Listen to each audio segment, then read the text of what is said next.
ಇಲ್ವೋ ಗೊತ್ತಿಲ್ಲ, ಆ ಒಂದು ಸಣ್ಣ ಏಜಲ್ಲಿ ನೀವು ಸನ್ಯಾಸಿ ದೀಕ್ಷೆ ತಗೊಂಡಿದ್ದೀರಿ. ನಾವೆಲ್ಲ ಹೇಗೆ ಅಂದರೆ ಆ ಏಜಲ್ಲಿ ಅಮ್ಮನ ಸೆರಗು ಇಟ್ಕೊಂಡು ಓಡಾಡೋದು, ಪೆಟ್ಟು ತಿನ್ನೋದು ಅಪ್ಪ ಅಮ್ಮ ಹತ್ರ, ಈ ಥರ ಎಲ್ಲ ಇತ್ತು. ನಿಮ್ಮ ಬಾಲ್ಯ ಹೇಗಿತ್ತು? ಅಥವಾ ನಿಮಗೆ ಬಾಲ್ಯದಲ್ಲೇ ನಾನು ಕೃಷ್ಣನ ಸೇವೆಗೆ ಹೋಗಬೇಕು ಅನ್ನುವಂಥ ಅಂತರ್ಜ್ಞಾನ ಅಂತ ಹೇಳ್ತೇವಲ್ಲ, ಆ ಥರದ್ದು ಏನಾದ್ರು ನಿಮಗೆ ಆಗಿತ್ತಾ? ಹಾಗೇನಿಲ್ಲ, ನಮಗೆ ಬಾಲ್ಯದಲ್ಲಿ ಕೃಷ್ಣನ ಬಗ್ಗೆ ತುಂಬ ಭಕ್ತಿ ಇತ್ತು. ಮನೆಯಲ್ಲಿ ದೇವರ ಪೂಜೆ ಎಲ್ಲ ನಾವೇ ಮಾಡ್ತಾ ಇದ್ದೆವು. ಆದರೆ ಸ್ವಾಮಿಗಳಂದರೆ ಏನಂತ ಗೊತ್ತಿರಲಿಲ್ಲ. ಇದು ಇದ್ದಿದ್ದ ಹಾಗೇ ಒಂದು ಪವಾಡ ಅಂತೇಳಿ ಹೇಳ್ಬೋದು. ಇದ್ದ ಹಾಗೇ ನಮ್ಮ ಹಿಂದಿನ ಗುರುಗಳು ಅವರು ಉತ್ತರಾಧಿಕಾರಿಯನ್ನು ನೇಮಕ ಮಾಡಬೇಕು ಅಂತ ನಿಶ್ಚಯ ಮಾಡಿ ಹುಡುಕಿದಾಗ ನನ್ನ ಜಾತಕ ಅವರಿಗೆ ಸಿಕ್ಕಿತು. ಅದನ್ನು ಸೆಲೆಕ್ಟ್ ಮಾಡಿ ಆಮೇಲೆ ನಮ್ಮನ್ನು ಕರೆದು ಕೇಳಿದರು. ತಕ್ಷಣ ನಾವು ಅದಕ್ಕೆ ಉತ್ತರಿಸಬೇಕು ಅಂತ ಹೇಳಿದರು.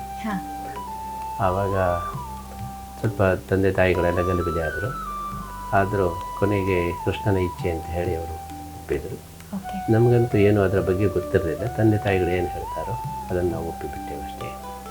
ಹಾಗಾಗಿ ಇದೆಲ್ಲವೂ ಕೃಷ್ಣನ ಲೀಲೆ ಅಂತ ನಾವು ಭಾವಿಸ್ತೇವೆ. ನಿಮಗೆ ಖುಷಿ ಆಯಿತು ಆಮೇಲೆ? ತುಂಬ ಖುಷಿಯಾಗಿದೆ. ಓಕೆ, ಈಗ ವೇದಗಳ ಅಧ್ಯಯನ ಮಾಡಲಿಕ್ಕೆ ಆರಂಭ ಮಾಡಿದ ಮೇಲೆ ನಾನು ಬಂದದ್ದು ಸಾರ್ಥಕ ಅಂತ ನಿಮಗೆ ಅನ್ನಿಸ್ತು? ನನಸಿ ಅನಿಸ್ತು. ಓಕೆ, ಇನ್ನು ನಿಮ್ಮ ಮುಂದಾಳತ್ವದಲ್ಲಿ ಭಗವದ್ಗೀತೆ ಕೋಟಿ ಗೀತೆ ಲೇಖನ ಯಜ್ಞ ಅಂತ ಆರಂಭ ಮಾಡಿದ್ದೀರಿ. ಭಗವದ್ಗೀತೆಯ 700 ಶ್ಲೋಕಗಳನ್ನು ಬರಿಬೇಕು, ಕೋಟಿ ಮಂದಿ ಬರಿಬೇಕು ಅನ್ನುವಂಥದ್ದು. ಬಹಳಷ್ಟು ಮಂದಿ ಆರಂಭ ಕೂಡ ಮಾಡಿದ್ದಾರೆ. ಇನ್ನೊಂದಷ್ಟು ಮಂದಿಗೆ ಇದರ ವಿಚಾರ ಗೊತ್ತಿಲ್ಲ. ಭಕ್ತರು ತುಂಬ ಸಂಖ್ಯೆಯಲ್ಲಿದ್ದಾರೆ, ಆಸಕ್ತಿ ಕೂಡ ತುಂಬ ಜನಕ್ಕಿದೆ. ಅಂಥವರಿಗೆ ನೀವು ಹೇಳೋದು ಅಂತಾದರೆ? ಇದು ಕೋಟಿ ಗೀತಾ ಲೇಖನ ಯಜ್ಞ ಅದು ಅತ್ಯಂತ ಒಂದು ಪ್ರಭಾವವನ್ನು ಬೀರತಕ್ಕಂಥ ಒಂದು ಸತ್ಕಾರ್ಯವಾಗಿದೆ. ಈಗಾಗಲೇ ಲಕ್ಷಾಂತರ ಜನ ಬರೀತಾ ಇದ್ದಾರೆ. ಅವರ ಅನುಭವವನ್ನು ಕೇಳುವಾಗ ನಮಗೆ ತುಂಬ ಆಶ್ಚರ್ಯ ಆಗ್ತಾ ಇದೆ. ನಾವು ಒಂದು ಗೀತೆಯ ಪ್ರಚಾರ ಆಗಲಿ ಅಂತ ಹೇಳಿ ಎಲ್ಲರ ಹತ್ರ ಜೀವನದಲ್ಲಿ ಒಮ್ಮೆ ಆದರೂ ಗೀತೆ ಬರೀಬೇಕು ಅಂತ ಸೂಚನೆ ಕೊಟ್ಟಿದ್ದರೆ, ಬರೆಯುವವರು ಒಮ್ಮೆ ಬರೆದವರು ಮತ್ತೆ ಬರೆಯೋದನ್ನು ಬಿಡೋದೇ ಇಲ್ಲ. 10 ಸಲ 20 ಸಲ ಈ ಥರ ಬರೀತಾ ಇದ್ದಾರೆ. ಒಬ್ಬರು 108 ಸಲ ಬರೆದಿದ್ದಾರೆ. ಒಬ್ಬರು 85 ವರ್ಷದ ಮುದುಕಿ 85 ಸಲ ಬರೆದಿದ್ದಾರೆ. ಅವರಿಗೆಲ್ಲ ಯಾಕೆ ನೀವು ಇಷ್ಟು ಸಲ ಬರೀತಾ ಇದ್ದೀರಿ ಹೇಳಿದರೆ, ಅವರು ಹೇಳ್ತಾರೆ ಗೀತೆಯನ್ನು ಬಿಟ್ಟು ಇರಲಿಕ್ಕೆ ಸಾಧ್ಯವೇ ಇಲ್ಲ. ಒಮ್ಮೆ ಬರೆದ ಮೇಲೆ ಅದರ ಆಕರ್ಷಣೆಯಿಂದ ತಪ್ಪಿಸಿಕೊಳ್ಳಲಿಕ್ಕೆ ಸಾಧ್ಯವೇ ಇಲ್ಲ. ಅಷ್ಟು ನಮಗೆ ಆಪ್ಯಾಯಮಾನವಾಗ್ತದೆ, ನಮಗೆ ಅಷ್ಟು ಮನಸ್ಸಿಗೆ ನೆಮ್ಮದಿ ಶಾಂತಿ ಸಿಗ್ತದೆ. ಮತ್ತು ಬರೆದು ಮುಗಿಸುವಾಗ ನಮ್ಮ ಮನಸ್ಸಲ್ಲಿ ಏನಿದೆಯೋ ಅದೆಲ್ಲ ಆಗ್ತಾ ಇರ್ತಾರ. ಒಂದೊಂದು ಉದ್ದೇಶಕ್ಕೆ ಒಂದೊಂದು ಸಲ ನಾವು ಬರೀತಾ ಇದ್ದೇವೆ ಅಂತೇಳಿ ಹೀಗೆ ಹೇಳ್ತಾ ಇದ್ದಾರೆ. ನಮಗೆ ಈ ಕಲ್ಪನೆ ಇರಲಿಲ್ಲ, ಭಗವದ್ಗೀತೆಯನ್ನು ಬರೆದು ಕೃಷ್ಣನಿಗೆ ಸಮರ್ಪಣೆ ಮಾಡಿದ ತಕ್ಷಣ ಈ ಥರ ಎಲ್ಲ ಪ್ರವಾದಗಳು ನಡೆಯುತ್ತದೆ ಎಂಬಂತಹ ಒಂದು ಕಲ್ಪನೆ ನಮಗಿರಲಿಲ್ಲ. ಆದರೆ ಈಗ ನೋಡುವಾಗ ನಮಗೆ ತುಂಬ ಆಶ್ಚರ್ಯ ಆಗ್ತಾ ಇದೆ.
ಪುಸ್ತಕ ಎಲ್ಲಿ ಸಿಗುತ್ತೆ? ಇಲ್ಲಿ ನಮ್ಮ ಗೀತಾ ಮಂದಿರದಲ್ಲಿ ಸಿಗ್ತದೆ, ಆಮೇಲೆ ಆನ್ಲೈನಲ್ಲಿ ಸಿಗ್ತದೆ. ಇದರಲ್ಲಿ ಎಲ್ಲ ವಿಳಾಸಗಳಿದೆ, ಯಾವ ರೀತಿ ಅಪ್ರೋಚ್ ಮಾಡಬೇಕು ಅಂತ ಆನ್ಲೈನ್ ಅಡ್ರೆಸ್ ಎಲ್ಲ ಇದೆ. ಒಂದ್ಸರ್ತಿ ನಮ್ಮ ಕ್ಯಾಮ್ರಾಮ್ಯಾನ್ ಪುಸ್ತಕವನ್ನ ಝೂಮ್ ಮಾಡಬಹುದಾ? ಯಾರಿಗೆ ಆಸಕ್ತಿ ಇದೆ ಅವರು ಅದರಲ್ಲಿ ಮೊಬೈಲ್ ನಂಬರು ಕೂಡ ಕೊಟ್ಟಿದ್ದಾರೆ, ವಿಳಾಸ ಇದೆ. ಆನ್ಲೈನ್ ಅಲ್ಲಿ ಪರ್ಚೇಸ್ ಮಾಡಬಹುದು, ಅಥವಾ ನೀವು ನೇರವಾಗಿ ಉಡುಪಿಗೆ ಬಂದು ಈ 2 ಪುಸ್ತಕಗಳನ್ನ ಪರ್ಚೇಸ್ ಮಾಡಿ ನೀವು ಕೂಡ ಬರೆಯೋದಿಕ್ಕೆ ಆರಂಭ ಮಾಡಿ ಈ ಕೋಟಿ ಗೀತೆ ಲೇಖನ ಯಜ್ಞಕ್ಕೆ ನೀವು ಕೂಡ ಪಾಲುದಾರರಾಗಬಹುದು. ಇದು ಸ್ವಾಮೀಜಿಯವರ ಕನಸಾಗಿದೆ. ಬೆಂಗಳೂರಿನಲ್ಲಿ ನಮ್ಮ ಮಠದ ಶಾಖೆಯಲ್ಲಿ ಸಿಗ್ತದೆ, ನಮ್ಮ ಮಠದ ಎಲ್ಲ ಶಾಖೆಗಳಲ್ಲೂ ಸಿಗ್ತವೆ. ಆಮೇಲೆ ಇಲ್ಲಿ ಗೀತಾ ಮಂದಿರದಲ್ಲಿ ಕೃಷ್ಣ ಮಠದಲ್ಲಿ ಇದು ಸಿಗ್ತದೆ. ನೀವು ಆನ್ಲೈನ್ ಮುಖಾಂತರ ತರಿಸೋದು ಅದು ಕೂಡ ಬಹಳ ಸುಲಭವಾದದ್ದು.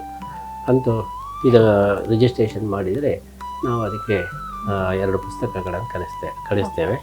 ಈ ಪುಸ್ತಕದಲ್ಲಿ ಏನೇನು ಮಾಡಬೇಕೆಂಬ ವಿವರ ಮೊದಲು ಕೊಟ್ಟಿದ್ದೇವೆ. ಈ ಕೋಟಿ ಗೀತಾ ಲೇಖನ ಯಜ್ಞದಲ್ಲಿ ಹೇಗೆ ಭಾಗವಹಿಸ್ಬೋದು, ಅದರ ಉದ್ದೇಶ, ಅದು ಯಾವ ವಿಧಾನ ಎಲ್ಲ ಇದರಲ್ಲಿ ಕೊಟ್ಟಿದೆ. ಒಮ್ಮೆ ಅದನ್ನು ಓದಿದರೆ ಅವರಿಗೆಲ್ಲ ಅದರ ಪರಿಜ್ಞಾನ ಬರ್ತದೆ. ಆ ಪ್ರಕಾರ ಬರೆದು ಕೃಷ್ಣನಿಗೆ ಸಮರ್ಪಣೆ ಮಾಡಬೇಕು. ಅದರಲ್ಲಿ ಪ್ರಾರ್ಥನಾ ಶ್ಲೋಕಗಳು ಕೂಡ ಇದೆ. ನಿತ್ಯ ಪ್ರಾರ್ಥನಾ ಶ್ಲೋಕಗಳನ್ನು ಹೇಳಿ ಸಂಕಲ್ಪ ಮಾಡಿ ಬರೆದು ಕೊನೆಗೆ ಉಡುಪಿಗೆ ಬಂದು ಕೃಷ್ಣನಿಗೆ ನೇರವಾಗಿ ಸಮರ್ಪಣೆ ಮಾಡಿದರೆ ಬಹಳ ವಿಶೇಷ. ನಾವು ಅದಕ್ಕೆ ಪೂಜೆ ಮಾಡಿ ಪ್ರಸಾದ ರೂಪದಲ್ಲಿ ಅದೇ ಪುಸ್ತಕವನ್ನು ಬರೆದು ಕೊಡ್ತೇವೆ ಮತ್ತು ಒಂದು ಸರ್ಟಿಫಿಕೇಟು ಕೊಡ್ತೇವೆ ಗೀತೆ ಬರೆದಿದ್ದಕ್ಕೆ. ಆ ಪುಸ್ತಕವನ್ನು ಮನೆಯಲ್ಲಿ ದೇವರ ಕೋಣೆಯಲ್ಲಿ ಇಟ್ಟು ನಿತ್ಯ ಒಂದು ಹೂ ಹಾಕಬೇಕು. ಎಲ್ಲ ಮನೆಯಲ್ಲಿ ಕೂಡ ಭಗವದ್ಗೀತೆಯ ಆರಾಧನೆ ನಡೆಯಬೇಕು ಅಂತ, ಗರ್ ಗೀತಾ ಅಂತ ನಮ್ಮ ಉದ್ದೇಶ. ಪ್ರತಿಯೊಂದು ಮನೆಯಲ್ಲಿಯೂ ಕೂಡ ಭಗವದ್ಗೀತೆ ಇರಬೇಕು. ಮುಂದೆ ನಾವು ಬರೆದ ಪುಸ್ತಕವನ್ನು ನಮ್ಮ ಮಕ್ಕಳು ಮೊಮ್ಮಕ್ಕಳು ಅದನ್ನು ಪೂಜಿಸ್ತಾ ಬರಬೇಕು. ಆ ಮೂಲಕ ಭಗವದ್ಗೀತೆಯ ಒಂದು ಜಾಗೃತಿ ಅವರಿಗೂ ಕೂಡ ಆಗ್ತದೆ. ಅಷ್ಟೇ ಅಲ್ಲದೆ ತಂದೆ ತಾಯಿಗಳ ಮೇಲೆ ಒಂದು ಗೌರವ, ಅವರು ಬರೆದದ್ದು ಎಂಬಂತಹ ಒಂದು ಶ್ರದ್ಧೆ ಅದು ಕೂಡ ಬೆಳೀತದೆ. ಹೀಗೆ ನಿರಂತರ ಭಗವದ್ಗೀತೆಯ ಜಾಗೃತಿ ಎಲ್ಲ ಮನೆಗಳಲ್ಲಿಯೂ ನಡೆಯಬೇಕು ಎಂಬುದು ಇದರ ಮುಖ್ಯ ಉದ್ದೇಶ. ಅದಲ್ಲದೆ ಎಲ್ಲರಿಗೂ ಕೂಡ ಅವರವರ ತಾಪತ್ರಯಗಳ ಪರಿಹಾರ ಮತ್ತು ಅಭೀಷ್ಟಗಳ ಪ್ರಾಪ್ತಿ ಅದು ಈ ಒಂದು ಸತ್ಕಾರ್ಯದಿಂದ ಆಗಬೇಕು ಎಂಬುದು ನಮ್ಮ ಮುಖ್ಯ ಉದ್ದೇಶ. ಲೋಕ ಕಲ್ಯಾಣ, ಆತ್ಮೋದ್ಧಾರ ಇದೆರಡೂ ಕೂಡ ಈ ಭಗವದ್ಗೀತಾ ಲೇಖನ ಯಜ್ಞದಿಂದ ಆಗ್ತದೆ. ಓಕೆ, ಇನ್ನೇನು ಕೃಷ್ಣಾಷ್ಟಮಿ 2-3 ದಿವಸದಲ್ಲೇ ನಡೀತಾ ಇದೆ. ಆ ಹಿನ್ನೆಲೆಯಲ್ಲಿ ಇಲ್ಲಿ ತಯಾರಿ ಯಾವ ರೀತಿ ನಡೀತಾ? ಯಾಕಂದರೆ ಇನ್ನು ಜನವರಿಯಲ್ಲಿ ಪರ್ಯಾಯ ಕೂಡ ಇದೆ. ಇನ್ನು 3-4 ತಿಂಗಳಲ್ಲಿ ನಿಮ್ಮ ಈ ಆಡಳಿತ ಅವಧಿಯಲ್ಲಿ ಏನು ನಾನು ಬದಲಾವಣೆ ತರಬೇಕು ಅಂತ ಅಂದ್ಕೊಂಡಿದ್ರಿ, ಅದು ಆಗಿದೆಯಾ ಅಥವಾ ಇನ್ನು ಆಗೋದಕ್ಕೆ ಬಾಕಿ ಇದೆಯಾ? ನಾವು ಈ ಪರ್ಯಾಯದಲ್ಲಿ ಏನೇನು ಮಾಡಬೇಕು ಅಂತ ಹೇಳಿದರೆ ಅದು ಬಹುತೇಕ ಎಲ್ಲ ಪೂರ್ಣ ಆಗಿದೆ. ಪರ್ಯಾಯದ ಅನೇಕ ಯೋಜನೆಗಳು ಅದು ಅತ್ಯಂತ ಯಶಸ್ವಿ. ಮೇನ್ ಹೈಲೈಟ್ ಏನು ಯೋಜನೆ ಆಗಿದೆ? ನಮ್ಮ ಒಂದು ಮುಖ್ಯವಾಗಿ ಕೋಟಿ ಗೀತಾ ಲೇಖನ ಯಜ್ಞ, ಮತ್ತೊಂದು ಅಖಂಡ ಗೀತಾ ಪಾರಾಯಣ. ನಾವು ಪರ್ಯಾಯ ಕೂತ ದಿವಸದಿಂದ ಪ್ರತಿನಿತ್ಯ ಗೀತಾ ಮಂದಿರದಲ್ಲಿ ಗೀತಾ ಪಾರಾಯಣವನ್ನು ಬೆಳಿಗ್ಗೆ ಸೂರ್ಯೋದಯದಿಂದ ಸಾಯಂಕಾಲ ಸೂರ್ಯಾಸ್ತ ತನಕ ಪಾರಾಯಣ ನಡೆಯಬೇಕು ಅಂತ. ಅದು ದೇಶದ ಬೇರೆ ಬೇರೆ ರಾಜ್ಯಗಳಿಂದ ಬಂದು ಪ್ರತಿನಿತ್ಯ ತಂಡಗಳು ಬಂದು ಇಲ್ಲಿ ಪಾರಾಯಣವನ್ನು ಮಾಡ್ತಾರೆ. ಪಂಜಾಬಿನಿಂದ, ಅದೇ ರೀತಿ ರಾಜಸ್ಥಾನ, ಉತ್ತರ ಪ್ರದೇಶ,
ಕೂಡ ಮಾಡಿದ್ದಾರೆ. ಹಾಗೆಯೇ ರಾಜಾಂಗಣದಿಂದ ರಥಬೀದಿಗೆ ಒಂದು ಮೇಲ್ಸೇತುವೆಯನ್ನು ಮಾಡಿದ್ದೇವೆ. ಇಲ್ಲಿಯ ಒಂದು ಸ್ವಚ್ಛತೆಯನ್ನು ಕಾಪಾಡೋದಕ್ಕೋಸ್ಕರ, ನಿರ್ಮಲವಾದಂತಹ ಒಂದು ಪ್ರದೇಶವನ್ನು ಕಾಯ್ದುಕೊಳ್ಳೋದಕ್ಕೋಸ್ಕರ ಮೇಲ್ಸೇತುವೆಯನ್ನು ಮಾಡಿದ್ದೇವೆ. ಇನ್ನೊಂದು ಬಾತ್ರೂಮ್ ಕಾಂಪ್ಲೆಕ್ಸನ್ನು ಮಾಡ್ತಾ ಇದ್ದೇವೆ. ಆಮೇಲೆ ರಾಜಾಂಗಣ ಮತ್ತು ಕೃಷ್ಣ ಮಠದ ಅನ್ನಬ್ರಹ್ಮಕ್ಕೆ ಮೇಲೆ ಒಂದು ಮೇಲ್ಚಾವಣಿಯನ್ನು ಹಾಕಿ ಭಕ್ತರಿಗೆ ನಿಲ್ಲಲಿಕ್ಕೆ ಎಲ್ಲ ವ್ಯವಸ್ಥೆಗಳನ್ನು ಮಾಡ್ತಾ ಇದ್ದೀವಿ. ಕ್ಯೂ ಸಿಸ್ಟಮನ್ನು ಕೂಡ ಮಾಡಿದ್ದೇವೆ. ಸಮಗ್ರವಾಗಿ ಒಂದು ಕೃಷ್ಣ ಮಠದ ಒಂದು ನವೀಕರಣವನ್ನು ನಾವು ಮಾಡಿದ್ದು. ಮತ್ತು ಸಾವಿರಾರು ಕಾರ್ಯಕ್ರಮಗಳು ನಡೀತಾ ಇವೆ. ಪ್ರತಿನಿತ್ಯ ಭಜನೆ, ಪಾರಾಯಣ ಮತ್ತು ಸಾಂಸ್ಕೃತಿಕ ಕಾರ್ಯಕ್ರಮಗಳು, ನೃತ್ಯ, ಸಂಗೀತ, ನಾಟಕ, ಯಕ್ಷಗಾನ ಇದೆಲ್ಲ ನಡೀತಾ ಇದೆ. ಹಾಗೆ 2 ವರ್ಷ ನಿರಂತರ ಭಗವದ್ಗೀತಾ ಪ್ರವಚನ, ನಾಡಿನ ಎಲ್ಲ ವಿದ್ವಾಂಸರನ್ನು ಕರೆಸಿ ಪ್ರವಚನಗಳು, ಬೇರೆ ಬೇರೆ ಹೊಸ ಹೊಸ ವಿಚಾರಗಳ ಬಗ್ಗೆ ಪ್ರವಚನಗಳು, ಹಾಗೆ ಅನೇಕ ವಿನೂತನ ಕಾರ್ಯಕ್ರಮಗಳು. ಮೊನ್ನೆ ತಾನೇ ಶತಾವಧಾನ ರಾಮನಾಥಾಚಾರ್ಯರಿಂದ ಅಷ್ಟಾವಧಾನ ಅಂತ ಕಾರ್ಯಕ್ರಮ, ಹೀಗೆ ಮಕ್ಕಳ ಕಾರ್ಯಕ್ರಮಗಳು, 2 ವರ್ಷ ಸಂಪೂರ್ಣ ಕಾರ್ಯಕ್ರಮಗಳು ಪ್ರತಿನಿತ್ಯ ಕಳೆದು ಹೋಯ್ತು ಅಂತಾನೆ ಗೊತ್ತಾಗಿಲ್ಲ ಅನ್ಸುತ್ತೆ. ಕೃಷ್ಣ ಅದನ್ನು ನಡೆಸಿದ್ದಾನೆ. ಹಾಗಾಗಿ ನಾವು ನಿರೀಕ್ಷೆ ಮಾಡಿದ್ದಕ್ಕಿಂತ ಚೆನ್ನಾಗಿ ನಡೆದಿದೆ. ಈ ವರ್ಷ ಅಂತ 2ನೇ ವರ್ಷ.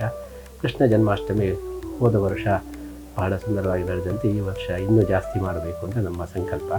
ಹೋದ ವರ್ಷ 1 ಮಾಸ ಕೃಷ್ಣ ಮಾಸೋತ್ಸವ ಅಂತ ಮಾಡಿದೆವು. ಈ ಬಾರಿ ಶ್ರೀಕೃಷ್ಣ ಮಂಡಲೋತ್ಸವ ಅಂತ 48 ದಿವಸ ನಿರಂತರ ಕೃಷ್ಣ ಜನ್ಮಾಷ್ಟಮಿ ಪ್ರಯುಕ್ತ ಕಾರ್ಯಕ್ರಮಗಳು ಈಗಾಗಲೇ ಅದು ನಡೀತಾ ಇವೆ. ನಾಳದು ಕೃಷ್ಣ ಜನ್ಮಾಷ್ಟಮಿ ಬಹಳ ವಿಶೇಷವಾಗಿ ವಿಜೃಂಭಣೆಯಿಂದ ನಡೆಯಬೇಕು ಅಂತ ಮುಂಬೈಯಿಂದ ಅಲಾರೆ ತಂಡ ಬರ್ತಾ ಇದೆ. ಸುಮಾರು 300 ಜನ ಈ ಗೋವಿಂದ ಪಿರಮಿಡ್ ತರಹ ಮಾಡಿ ಮೊಸರು ಕುಡಿಕೆಯ ಒಂದು ಕಾರ್ಯಕ್ರಮ. ಹಾಗೆ ಈ ಬಾರಿ ಹುಲಿ ವೇಷದ ಕುಣಿತ, ಅದೇ ರೀತಿ ಬೇರೆ ಬೇರೆ ವೇಷಗಳು ಹಿಂದಿನಕ್ಕಿಂತ ಜಾಸ್ತಿ ಸಂಖ್ಯೆಯಲ್ಲಿ ನೋಂದಾಯಿಸಿದ್ದಾರೆ. ಹೀಗಾಗಿ ಬಹಳ ವಿಜೃಂಭಣೆಯಿಂದ ಈ ಬಾರಿ ಕೃಷ್ಣ ಜನ್ಮಾಷ್ಟಮಿ ಮಾಡಬೇಕು ಅಂತ ನಮ್ಮ ಸಂಕಲ್ಪ. ಎಲ್ಲ ಕಾರ್ಯಕ್ರಮಗಳು ಕೂಡ ಚೆನ್ನಾಗಿ ನಡೀತಾ ಇದ್ದು ಭಕ್ತರ ಒಂದು ಅಭೂತಪೂರ್ವವಾದಂತಹ ಸಹಭಾಗಿತ್ವವನ್ನು ನಾವು ಕಾಣ್ತಾ ಇದ್ದೇವೆ. ಇದೆಲ್ಲವೂ ಕೂಡ ಕೃಷ್ಣನ ಅನುಗ್ರಹ, ಕೃಷ್ಣನ ಪೂಜೆ, ಕೃಷ್ಣನ ಸೇವೆ, ಕೈಂಕರ್ಯ ಅದು ನಿರಂತರ ಮತ್ತು ವೈಭವಿತವಾಗಿ ಅದ್ಧೂರಿಯಾಗಿ ನಡೆಯಬೇಕೆಂಬ ನಮ್ಮ ಸಂಕಲ್ಪ ಇದೀಗ ಪೂರ್ಣಗೊಳ್ತಾ ಇದೆ. ಓಕೆ, ಕೇಳೋದಕ್ಕೆ ತುಂಬ ಖುಷಿ ಆಗುತ್ತೆ. 2 ವರ್ಷ ನಿಮಗೆ ಅದು ತುಂಬ ಸಮರ್ಥ ಭಾವ, ಸಾರ್ಥಕ ಭಾವ ಅಂತ ಅನಿಸಿರ್ಬೋದು ಸ್ವಾಮೀಜಿ.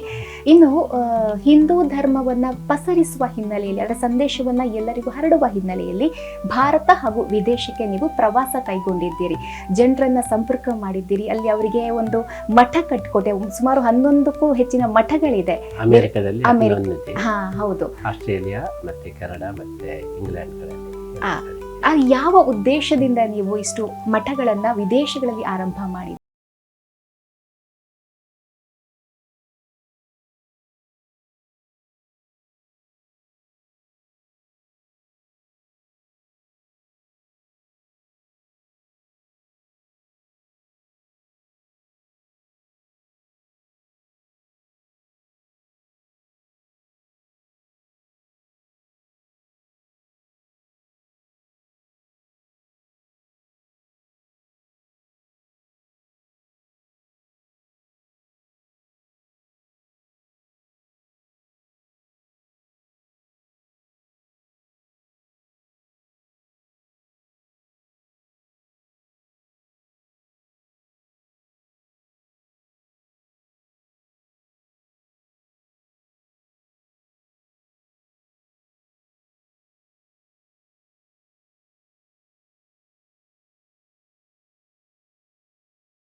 ಮುಂದುವರಿಯಬೇಕು ಎಂಬ ಉದ್ದೇಶ ನಮ್ಮದು. ಆ ದೃಷ್ಟಿಯಲ್ಲಿ ಈ ಎಲ್ಲ ಕಾರ್ಯಗಳನ್ನು ನಾವು ಮಾಡಿದ್ದೇವೆ. ಓಕೆ, ಇನ್ನು ಸನಾತನ ಧರ್ಮ ಅಂತ ಬಂದಾಗ ಸನಾತನ ಧರ್ಮದ ಬಗ್ಗೆ ಹಿಂದೂಗಳು ಅಥವಾ ಹಿಂದೂಗಳು ಅಲ್ಲದೆ ಇರುವವರಿಗಿರುವಂಥ ಒಂದು ತಪ್ಪು ಕಲ್ಪನೆ ಏನು ಅಂತ ಹೇಳ್ಬೋದು?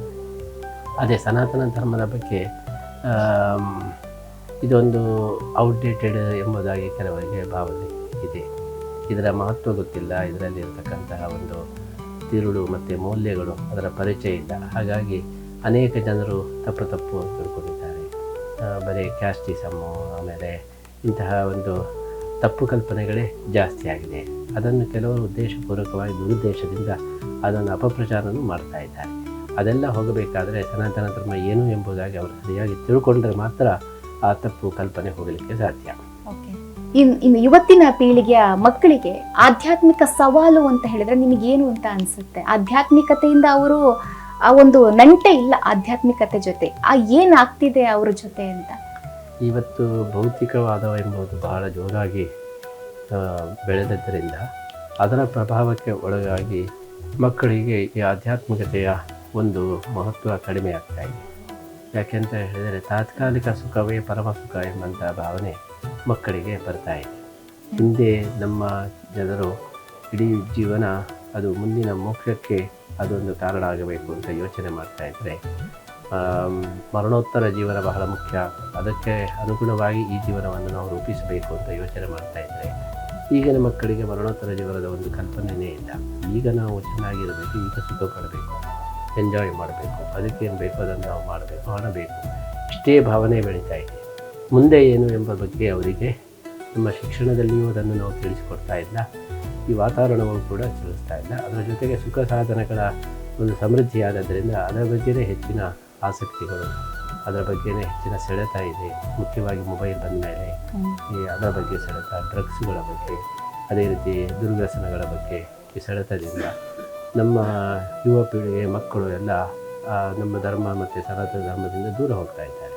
ಅದಕ್ಕೋಸ್ಕರ ಅದರಿಂದ ಅವರನ್ನು ಪಾರು ಮಾಡಬೇಕು, ಬಹಳ ಮುಖ್ಯವಾದಂಥ ಕೆಲಸ. ಓಕೆ, ಇನ್ನು ಉಡುಪಿ ಮತ್ತು ಅಷ್ಟ ಮಠಗಳ ಭವಿಷ್ಯದ ದೃಷ್ಟಿಯಲ್ಲಿ ಏನು ಆಗಬೇಕು ಅನ್ನುವಂಥ ದೃಷ್ಟಿಕೋನ ನಿಮ್ಮಲ್ಲಿದೆ? ಉಡುಪಿ ಮತ್ತು ಅಷ್ಟಮಠಗಳು ಸಮಾಜದ ಹತ್ತಿರ ಇನ್ನೂ ಬರಬೇಕಾಗಿದೆ. ಸಮಾಜದಿಂದ ದೂರ ಉಳಿಯಬಾರದು.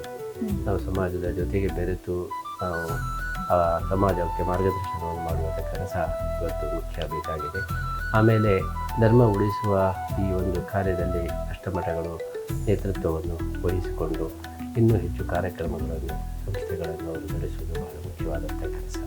ಯಾಕೆಂದರೆ ಸಮಾಜಕ್ಕೆ ಅಷ್ಟಮಠಗಳಿಂದ ತುಂಬ ನಿರೀಕ್ಷೆ ಇದೆ. ಆ ನಿರೀಕ್ಷೆಗೆ ಸರಿಯಾದ ಸ್ಪಂದನೆ ನಮ್ಮ ಮಠಗಳಿಂದ ಆಗಬೇಕು ಅಂತ ನನ್ನ ಯೋಚನೆ. ಓಕೆ, ಇನ್ನೊಂದು ವಿಚಾರ ನಾನು ಈ ಸಮಯದಲ್ಲಿ ಪ್ರಸ್ತಾಪ ಮಾಡೋದಕ್ಕೆ ಇಚ್ಛೆ ಪಡ್ತೇನೆ. ಸ್ವರ್ಗಕ್ಕೆ ಹೋಗಬೇಕು ಅಂತ ಹೇಳಿದ್ರೆ ಸಂಸ್ಕೃತ ಕಲಿಬೇಕು ಅನ್ನುವಂಥ ಮಾತು ನೀವು ಹೇಳಿದ್ರೆ ಅದು ಪರ ವಿರೋಧ ಚರ್ಚೆ ಆಗಿತ್ತು. ಅದನ್ನ ನೀವು ಯಾವ ರೀತಿ ವಿಶ್ಲೇಷಣೆ ಮಾಡಿ?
ಇದ್ದವರಿಗೆ ಅದೇ ಒಂದು ದೊಡ್ಡ ವಿವಾದದ ವಿಷಯವಾಗಿ ಅವರಿಗೆ ಕಂಡಿದೆ. ಯಾಕಂದರೆ ಅವರಿಗೆ ಸಂಸ್ಕೃತಿ ಗೊತ್ತಿಲ್ಲ. ನಾನು ಏನು ಹೇಳಿದೆ ಎಂಬುದನ್ನು ಅರ್ಥ ಮಾಡಿಕೊಳ್ಳುವ ಸಾಮರ್ಥ್ಯವೂ ಅವರಿಗಿಲ್ಲ.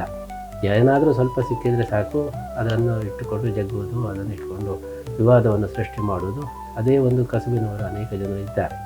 ಅವರಿಗೆ ಇದೊಂದು ಒಳ್ಳೆಯ ಒಂದು ಆಹಾರವಾಯಿತು. ಯಾಕೆಂದರೆ ಜನಗಳಿಗೆ ಸಂಸ್ಕೃತ ಗೊತ್ತಿಲ್ಲದೆ ಇರುವಾಗ, ಸ್ವಾಮಿಗಳು ಏನು ಹೇಳಿದ್ದಾರೆ ಎಂಬುದು ಯಾರಿಗೂ ಅರ್ಥ ಆಗದೇ ಇರುವಾಗ ಅದನ್ನು ಟ್ವಿಸ್ಟ್ ಮಾಡೋದು ಬಹಳ ಸುಲಭ. ಅದಕ್ಕೆಲ್ಲ ಅಪಾರ್ಥ ಮಾಡಿ ಆ ರೀತಿ ಅದು ಬಂದದ್ದು ಹೊರತು ನಾನು ಅದನ್ನು ಸುಮಾರು 30 ವರ್ಷದಿಂದ ಆ ಮಾತನ್ನು ಹೇಳ್ತಾ ಇದ್ದೇನೆ. ಅಷ್ಟೊಂದಕ್ಕೆ ಯಾವುದೇ ವಿವಾದ ಆಗಲಿಲ್ಲ. ಈಗ ಏನಾಗಿದೆ ಅಂದರೆ ಕುತ್ತಿಗೆ ಸ್ವಾಮಿಗಳು ಹೇಳಿದರೆ ಏನಾದರೂ ಒಂದು ವಿವಾದವನ್ನು ಕಾಯ್ತಾ ಇದ್ದಾರೆ.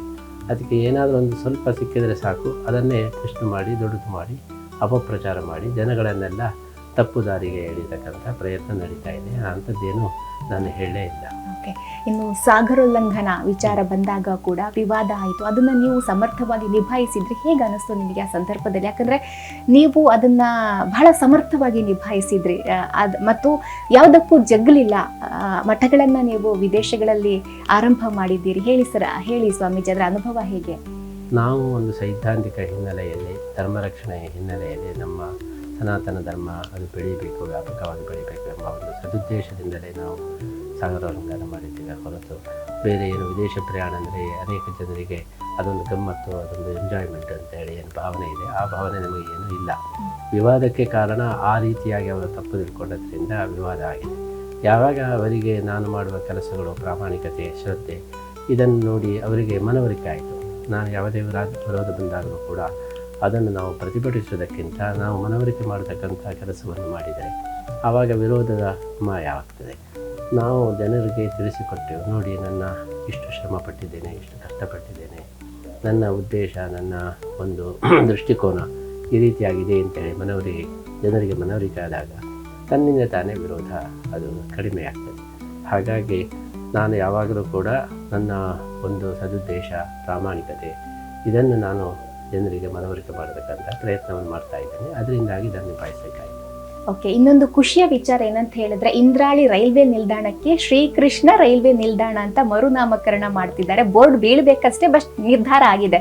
ನಿಮಗೆ ಸಂತೋಷ ಇದೆಯಾ? ತುಂಬಾ ಸಂತೋಷ ಆಗಿದೆ. ನಮ್ಮ ಪರ್ಯಾಯ ಕಾಲದಲ್ಲಿ ಇದೊಂದು ದೊಡ್ಡ ಒಂದು ಐತಿಹಾಸಿಕವಾದಂತಹ ಘಟನೆ ಆದದ್ದಕ್ಕೆ ನಾವು ತುಂಬ ಅಭಿನಂದನೆಯನ್ನು ಈ ಸಂದರ್ಭದಲ್ಲಿ ಇಲಾಖೆಗೆ ನಾವು ಅರ್ಪಿಸ್ತಾ ಇದ್ದೇವೆ. ನಮಗೆ ತುಂಬ ಸಂತೋಷವಾದ ಇನ್ನೊಂದು ವಿಚಾರ, ಮಧ್ವಾಚಾರ್ಯರ ಅಂಚೆ ಚೀಟಿ ಬಿಡುಗಡೆ ಮೊನ್ನೆ ಆಗಿದೆ. ಕೇಂದ್ರ ಸರ್ಕಾರದಿಂದ ಶ್ರೀ ಮಧ್ವಾಚಾರ್ಯರಿಗೆ ಗೌರವ ರೂಪವಾಗಿ ಅಂಚೆ ಚೀಟಿಯನ್ನು ಅವರು ಪ್ರಕಟಣೆ ಮಾಡಿದ್ದಾರೆ. ಇದೀಗ ಕೃಷ್ಣನ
ಒಂದು ಇಲಾಖೆ, ಅದು ಲಕ್ಷ್ಮೀ ಇಲಾಖೆ. ಹಾಗಾಗಿ ಆ ಲಕ್ಷ್ಮಿಯ ಪ್ರತಿನಿಧಿಯಾಗಿ ನಮ್ಮ ನಿರ್ಮಲಾ ಸೀತಾರಾಮನ್ ಅವರು ಭಾರತದ ಆರ್ಥಿಕತೆಯನ್ನು ತುಂಬ ಅವರು ಅಭಿವೃದ್ಧಿಪಡಿಸಿದ್ದಕ್ಕೋಸ್ಕರ ಈ ಬಿರುದನ್ನು ಕೊಟ್ಟಿದ್ದಾರೆ. ಓಕೆ, ಇನ್ನು ಒಂದು ಕೊನೆಯ ಪ್ರಶ್ನೆ, ಕೃಷ್ಣಾಷ್ಟಮಿ ಇರೋದ್ರಿಂದಾಗಿ ದಶಾವತಾರಗಳಲ್ಲಿ ಕೃಷ್ಣನ ಅವತಾರ ಬಹಳ ವಿಶೇಷ ಅನ್ನುವಂಥ ವಿಚಾರವನ್ನ ಬಹಳ ಸಂದರ್ಭದಲ್ಲಿ ನೀವೇ ಹೇಳಿದ್ದೀರಿ. ಅದು ಯಾಕೆ ಅಷ್ಟು ವಿಶೇಷ? ದಶಾವತಾರದಲ್ಲಿ ಕೃಷ್ಣಾವತಾರ ಕಲಿಯುಗದ ಜನರನ್ನು ಉದ್ಧಾರ ಮಾಡೋದಕ್ಕೋಸ್ಕರನೇ ಬಂದಂಥ ಅವತಾರ. ನಮ್ಮನ್ನೇ ಉದ್ಧಾರ ಮಾಡೋದಕ್ಕೋಸ್ಕರ ಭಗವಂತ ಆಯ್ಕೆ ಮಾಡಿದಂಥ ಅವತಾರವಾದ್ದರಿಂದ ಅದು ನಮಗೆ ಬಹಳ ವಿಶೇಷ. ಕೃಷ್ಣಾವತಾರ ಕಲಿಯುಗದ ಭಕ್ತರ ಉದ್ಧಾರಕ್ಕಾಗಿ ಭಗವಂತ ತಗೊಂಡಂಥ ಅವತಾರ. ಹಾಗಾಗಿ ಭಕ್ತರು ಆ ಅವತಾರವನ್ನು ಪೂಜೆ ಮಾಡಿ ನಾವು ಅವರ ಅನುಗ್ರಹವನ್ನು ಪಡೆಯಬಹುದು. ಒಂದೊಂದು ಅವತಾರ ಒಂದೊಂದು ಉದ್ದೇಶದಿಂದ ಬಂದಿರ್ತದೆ. ಈಗ ವಾಮನ ಅವತಾರ ಬಲು ಚಕ್ರವರ್ತಿಯ ನಿಗ್ರಹಕ್ಕೋಸ್ಕರ, ಹಾಗೆ ನರಸಿಂಹ ಅವತಾರ ಪ್ರಹ್ಲಾದ ಅವತಾರಕ್ಕೋಸ್ಕರ. ಈಗ ಒಂದೊಂದು ಅವತಾರ ಒಂದೊಂದು ಉದ್ದೇಶಕ್ಕೆ ಬಂದರೆ, ಕೃಷ್ಣಾವತಾರ ಮತ್ತು ರಾಮಾವತಾರ ಅದು ಇಡೀ ಕಲಿಯುಗದ ಭಕ್ತರನ್ನು, ಇಡೀ ಸಮಾಜವನ್ನು ಉದ್ಧಾರ ಮಾಡೋದಕ್ಕೋಸ್ಕರ ದೇವರು ತಗೊಂಡಂಥ ಅವತಾರ. ಹಾಗಾಗಿ ನಾವು ಆ ಅವತಾರವನ್ನು ಪೂಜೆ ಮಾಡಿದರೆ ನಮಗೆ ವಿಶೇಷವಾದ ಅನುಗ್ರಹ, ಶೀಘ್ರ ಅನುಗ್ರಹ ಆಗ್ತದೆ. ಓಕೆ, ಬಹಳ ಖುಷಿ ಆಯಿತು ಸ್ವಾಮೀಜಿ ನಿಮ್ಮ ಜೊತೆ ಮಾತನಾಡಿದ್ದಕ್ಕಾಗಿ. ಧನ್ಯವಾದಗಳು. ಒಳ್ಳೆಯದಾಗಲಿ, ಎಲ್ಲರಿಗೂ ಒಳ್ಳೆಯದಾಗಲಿ. ಎಲ್ಲರೂ ಕೂಡ ನಮ್ಮ ಕೋಟಿ ಗೀತಾ ಲೇಖನ ಯಜ್ಞದಲ್ಲಿ ಭಾಗವಹಿಸಬೇಕು. ನಮ್ಮ ಪರ್ಯಾಯ ಕಾಲದಲ್ಲಿ ಜನವರಿ 17ರ ತನಕ ನಮ್ಮ ಈ 4ನೇ ಪರ್ಯಾಯ ವಿಶ್ವಗೀತಾ ಪರ್ಯಾಯ ನಡೆಯಲಿದೆ. ಈ ಸಂದರ್ಭದಲ್ಲಿ ನೀವೆಲ್ಲರೂ ಕೂಡ ಒಮ್ಮೆಯಾದರೂ ಕೂಡ ಉಡುಪಿಗೆ ಬಂದು ಶ್ರೀಕೃಷ್ಣನ ದರ್ಶನ ಮಾಡಿ ಅನುಗ್ರಹವನ್ನು ಪಡೆಯಬೇಕು. ನವೆಂಬರ್ 30ರಂದು 1 ಲಕ್ಷ ಜನರಿಂದ ಭಗವದ್ಗೀತೆಯ ಪಾರಾಯಣದ ಕಾರ್ಯಕ್ರಮವನ್ನು ಇಟ್ಕೊಂಡಿದ್ದೇವೆ. ಗೀತಾ ಜಯಂತಿಯ ಹಿಂದಿನ ದಿವಸ ಲಕ್ಷಕಂಠ ಗೀತೆ ಅಂತ ಹೇಳಿ ಆ ಕಾರ್ಯಕ್ರಮಕ್ಕೂ ಕೂಡ ನಾವು ಎಲ್ಲ ಸಾರ್ವಜನಿಕರನ್ನು ಕೂಡ ನಾವು ಆಹ್ವಾನಿಸ್ತಾ ಇದ್ದೇವೆ. ಒಟ್ಟಿಗೆ ಈ ಒಂದು ಪರ್ವ ಸಂದರ್ಭದಲ್ಲಿ ಶ್ರೀಕೃಷ್ಣನ ಪೂಜೆಯ ಒಂದು ಪರ್ಯಾಯದ ಈ ಪರ್ವ ಸಂದರ್ಭದಲ್ಲಿ ಎಲ್ಲ ಭಕ್ತರು ಭಾಗವಹಿಸಿ ಶ್ರೀಕೃಷ್ಣನ ವಿಶೇಷ ಅನುಗ್ರಹವನ್ನು ಪಡೆದು ನಿಮ್ಮ ಮನಸ್ಸಿನ ಅಭೀಷ್ಟಗಳನ್ನು ಪೂರೈಸಿಕೊಳ್ಳಬೇಕು ಅಂತ ನಾವು ಹಾರೈಸ್ತಾ ಇದ್ದೇವೆ.